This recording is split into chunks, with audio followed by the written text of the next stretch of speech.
पर्वत पे ललकारा दुश्मन, जाग उठा वो वीर। खून का टीका पहना था जो अपना सीना चीर।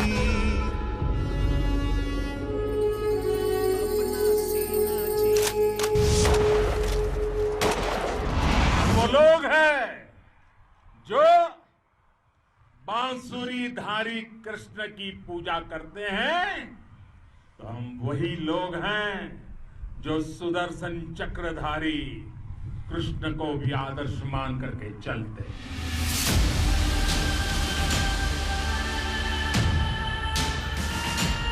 कोई दुनिया की ताकत हमारे स्वाभिमान पर चोट पहुंचाने की कोशिश करेगी, उसे किसी भी सूरत पे हम बर्दाश्त नहीं करेंगे। उसका हम मुंहतोड़ जवाब देने के लिए भी तैयार हैं।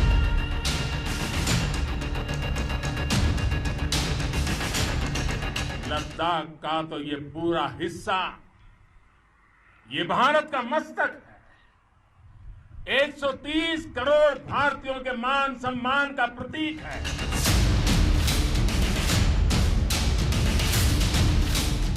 जिनके सिंहनाद से सहमी धरती रही अभी तक डोल।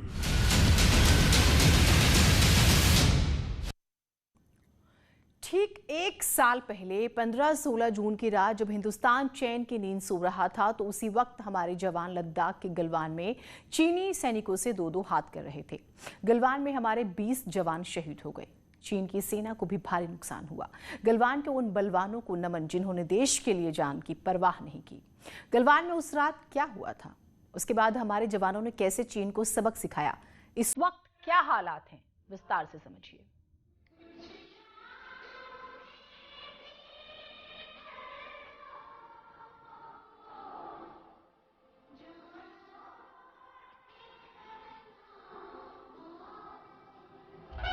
वैसे तो शहीदों को नमन करने के लिए कोई दिन, कोई मुहूर्त और कोई निश्चित मौका नहीं होता। तब भी वक्त मिले, जितना भी वक्त मिले, वतन परस्तों को याद कर लीजिए। उन सरफरोशों को नमन कर लीजिए जो सरहदों से वापस लौट कर नहीं आए। गलवान घाटी की घटना को 1 साल पूरे हो गए हैं। गलवान में चीन के साथ तनातनी 20 मई 2020 को शुरू हुई थी। उस वक्त राष्ट्रीय और अंतर्राष्ट्रीय अखबारों में ये खबर छपी कि गलवान में 2 परमाणु संपन्न देश आमने सामने हैं। भारत और चीन की मिलिट्री आमने सामने थी। उस वक्त खबर ये भी थी कि दोनों पक्षों में झड़प हुई है। मई 2020 में चीन न सिर्फ लद्दाख बल्कि सिक्किम में भी फौज बढ़ा रहा था। उत्तराखंड के बॉर्डर वाले इलाकों से भी ऐसी ही खबरें आई थी कि चीन वहां आर्मी डिप्लॉयमेंट बढ़ा रहा है। झड़प का सबसे बड़ा केंद्र बिंदु पैंगोंग झील का किनारा बना। बॉर्डर पर टेंशन बढ़ रही थी। बीच बीच में दोनों देशों के अधिकारियों के बीच शांति बहाली को लेकर बैठकें भी होती थी, लेकिन हर बैठक के बाद चीन अपनी बात से पलट जाता और स्थितियां फिर पहले जैसी हो जाती। बात 15 जून 2020 की रात की है। पैंगोंग झील के पास चीनी और भारतीय सैनिकों का आमना सामना हो गया। 16 जून की सुबह खबर आई कि भारतीय सैनिकों और चीनी सैनिकों के बीच झड़प हुई है, लेकिन जैसे जैसे वक्त बीतता गया खबरें बदलती गई। दोपहर में सेना ने बयान जारी कर कहा कि उस हिंसक झड़प में हमारे 17 जवान शहीद हो गए, जबकि कुछ जख्मी हैं। गलवान घटना के बाद से पूरे हिंदुस्तान में गुस्से का माहौल था। देश के अलग अलग इलाकों में चीन के खिलाफ प्रदर्शन हुए। चीनी सामान का बायकॉट किया गया। हिंदुस्तान इस घटना का बदला चाहता था। दबाव भारत सरकार पर भी था और उधर चीन इस घटना के बाद से खुद को पीड़ित बता रहा था। चीन ये प्रचार करने में जुट गया कि भारत ने उसके सैनिकों पर हमला किया, जबकि स्थितियां बिल्कुल उलट थी। ऐसा नहीं है कि गलवान हिंसक झड़प में सिर्फ भारतीय जवान शहीद हुए। चीन को भी इस हरकत का खामियाजा भुगतना पड़ा। उसके कई सैनिक इसमें मारे गए, लेकिन चीन ने कभी भी ये नहीं बताया कि उसके कितने सैनिक मारे गए। गलवान घाटी में चीन की कायराना हरकत के बाद हिंदुस्तान और चीन के रिश्तों में कड़वाहट आ गई। तो भारत और चाइना के संबंधों में पिछले 1 वर्षों में बहुत बड़ा परिवर्तन आया है।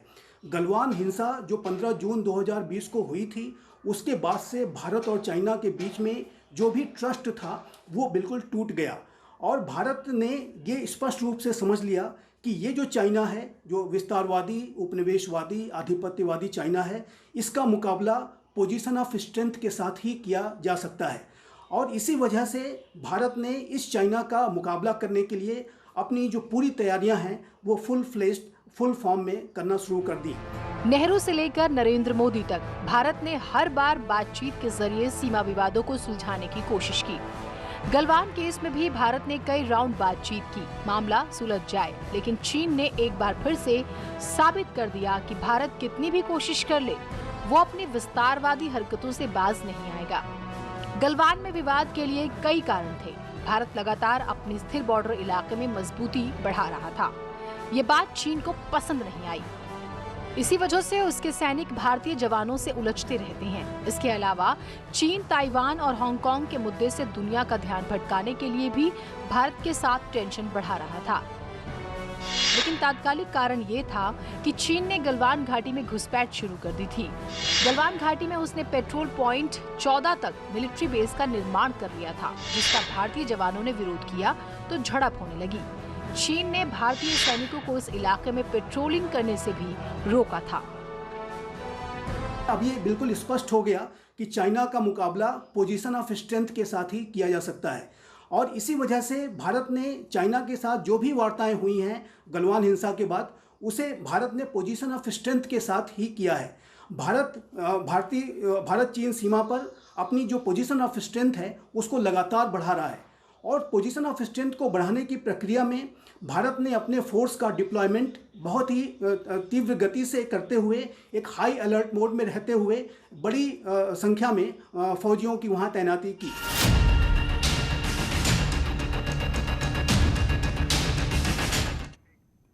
दरअसल गलवान की घटना चीन की चालबाजियों की परिणति थी। चीन अपने विस्तारवादी मंसूबों को अंजाम देने के लिए भारत की सीमाओं में घुसपैठ करता रहा है।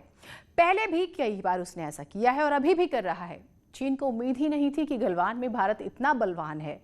चीन आधिकारिक तौर पर स्वीकार नहीं करता है कि उसके कितने सैनिक मारे गए, लेकिन 10 फरवरी 2021 को रशियन न्यूज एजेंसी ने खबर छापी थी कि उस घटना में चीन के 45 सैनिक मारे गए थे।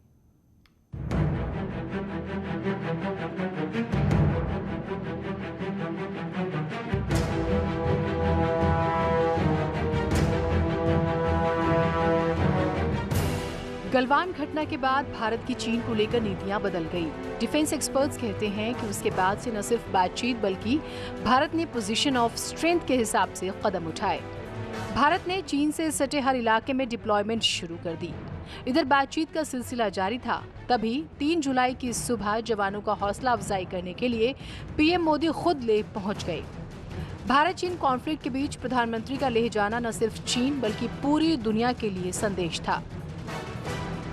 हम, और ये हमारी पहचान है, हम वो लोग हैं जो बांसुरीधारी कृष्ण की पूजा करते हैं, तो हम वही लोग हैं जो सुदर्शन चक्रधारी कृष्ण को भी आदर्श मान करके चलते हैं। इसी प्रेरणा से हर आक्रमण के बाद भारत और सशक्त होकर उभरा है। आजादी के बाद से अब तक चीन ने जब भी भारत पर हमला किया या जब सीमाओं पर अतिक्रमण करने की कोशिश की, तो भारत ने हमेशा डिफेंसिव रणनीति अपनाई। लेकिन डोकलाम विवाद के बाद से ही हिंदुस्तान ने चीन को उसी की भाषा में जवाब देना शुरू कर दिया। नीति और कूटनीति किस तरह की बात करें तो भारत क्वाड नामक इनिशिएटिव, जो कि भारत, अमेरिका, जापान और ऑस्ट्रेलिया जैसे बड़े लोकतांत्रिक राष्ट्रों का एक इनफॉर्मल गठबंधन है, उसमें अब तेजी से आगे बढ़ रहा है। और ये जो क्वाड का इनिशिएटिव है, ये चाइना पर लगाम लगाने में बहुत ही अधिक मददगार साबित होने जा रहा है। भारत पहले इस क्वाड के इनिशिएटिव को लेकर के अपने जो रुख में थोड़ा हेजिटेशन था, लेकिन पिछले गलवान हिंसा के बाद और भारत चाइना के संबंधों में विश्वास के टूटने के बाद अब भारत स्पष्ट हो चुका है कि क्वाड के इनिशिएटिव को भारत सक्रियता के साथ और तेजी से आगे बढ़ाएगा। गलवान इंसिडेंट के बाद भारत ने इंटरनेशनल लेवल पर चीन को घेरना शुरू किया। क्वाड देशों के साथ भारत ने नजदीकियां बढ़ाई। इसी बीच राफेल विमानों की पहली खेप हिंदुस्तान पहुंची और इधर चीन एक बार बातचीत के लिए टेबल पर आया। राफेल विमानों के आ जाने से भारत की वायुसेना की शक्ति भी बहुत बड़ी है। राफेल विमानों की जो स्ट्राइक की कैपेबिलिटी है वो बहुत ही सटीक होती है और बहुत ही स्टैंड ऑफ जो स्ट्राइक कैपेबिलिटी भी राफेल की ज़्यादा होने की वजह से किसी भी चाइना के ठिकाने को राफेल विमानों के माध्यम से टारगेट किया जा सकता है। सुखोई जो विमान हैं, जो MiG-29 विमान हैं, वो पहले से ही भारत के जखीरे में रहे हैं। तो भारत की वायुसेना की शक्ति राफेल के आ जाने से भी बड़ी है। अब तक चीन ये समझ चुका था अब भारत सिर झुकाकर नहीं, आंख में आंख डालकर बात करता है। गलवान घटना के बाद से भारत ने बॉर्डर वाले इलाकों में कनेक्टिविटी बढ़ाने के लिए तेजी से काम किया। चीन ने बॉर्डर से सटे इलाकों में कनेक्टिविटी और बेसिक इंफ्रास्ट्रक्चर को भारत ने तेजी से डेवलप किया। डिफेंस एक्सपर्ट्स कहते हैं कि गलवान घटना के बाद भारत ने चीन को लेकर जो रणनीति बनाई, उसी का नतीजा है कि चीन के सैनिकों को वहां से पीछे हटना पड़ा। भारत की जो 17 माउंटेन स्ट्राइक कॉर्प्स है, उसे एक एडिशनल डिवीजन जिसमें कि 10,000 सोल्जर्स हैं, उन्हें प्रोवाइड कराया गया है ताकि वो नॉर्थ ईस्टर्न एरिया के जो इंडिया चाइना बॉर्डर का एरिया है वहाँ पर अपने पूरे ऑपरेशंस को ठीक तरीके से अंजाम दे सकें और किसी भी स्थिति में उसका सामना कर सकें। साथ ही साथ भारत ने जो रोड्स को कंस्ट्रक्ट करने का काम, ब्रिजेज को कंस्ट्रक्ट करने का काम और पूरे जो इंफ्रास्ट्रक्चर को डेवलपमेंट करने का काम जो है वो टाइम बाउंड मैनर में करना शुरू किया है। और भारत बहुत तेज़ गति से आने वाले समय में अपने जो भी रोड, ब्रिजेस और जो भी इंफ्रास्ट्रक्चर के जो प्रोजेक्ट चल रहे हैं उसे टाइम बाउंड मैनर में कंप्लीट करेगा। 10 फरवरी को चीन की सेनाएं पीछे हटने लगी। 10 फरवरी को ही रूस की न्यूज एजेंसी टास ने खबर छापी कि गलवान वैली हिंसा में चीन के 45 सैनिक मारे गए। सामरिक और अंतर्राष्ट्रीय स्तर पर भारत ने चीन की जो किलेबंदी की, उसने चीन को पीछे हटने के लिए मजबूर कर दिया। रक्षा विशेषज्ञ बताते हैं कि चीन की रणनीति पूरी दुनिया को आर्थिक गुलाम बनाने की है। चीन दुनिया के कई देशों को लोन देकर उनकी सरकारों पर धौंस जमाता है। चीन के इस आर्थिक साम्राज्यवाद को भी भारत ने काउंटर करने की रणनीति बनाई।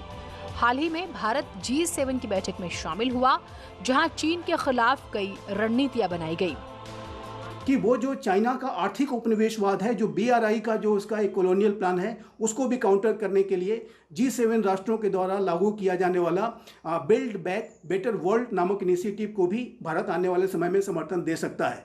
और इस तरीके के संकेत भारत के तरफ से दिए जा चुके हैं। तो जाहिर है कि चाइना को हर तरीके से उसके ऊपर लगाम लगाने के लिए, चाहे मिलिटरली हो, चाहे वो बॉर्डर इंफ्रास्ट्रक्चर डेवलप करके हो, चाहे वो कूटनीतिक तरीके से क्वाड के इनिशिएटिव को आगे बढ़ा करके हो, या बिल्ड बैक बेटर वर्ल्ड नामक जो इनिशिएटिव है लोकतांत्रिक राष्ट्रों का, उसको ज्वाइन करके हो, भारत हर तरीके से अब चाइना को घेरने की और चाइना को लगाम लगाने की पूरी तैयारी में है। गलवान घटना के बाद से लेकर अब तक भारत ने चीन को हर मोर्चे पर कड़ा जवाब दिया। सीमाओं पर बेहतर इंफ्रास्ट्रक्चर तैयार किया जा रहा है। सैनिकों को एडवांस हथियारों से लैस किया जा रहा है। एयरफोर्स के विमानों को चीन से सटी सीमाओं पर तैनात किया गया। समंदर में एक्सरसाइज की गई। भारत ने हर स्तर पर सेना को मजबूत किया ताकि आगे से चीन इस तरह की हरकतें करने से पहले 1000 बार सोचे।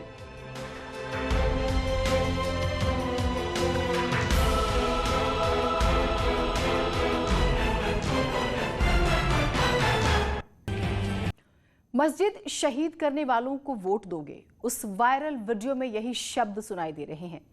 यह आवाज किसी आम इंसान की नहीं है। कथित ऑडियो वीडियो के हवाले से बताया जा रहा है कि समाजवादी पार्टी के सांसद ने एसपी के टिकट से जीते जिला पंचायत सदस्य को धमकाते हुए कहा था कि मस्जिद शहीद करने वालों को वोट दोगे। जिस रिजवान को धमकी दी जा रही है वो कांड विधानसभा के वार्ड नंबर 13 से जिला पंचायत सदस्य है। जब इस बारे में एसटी हसन से पूछा गया तो उन्होंने ऑडियो में अपनी आवाज होने से इनकार कर दिया।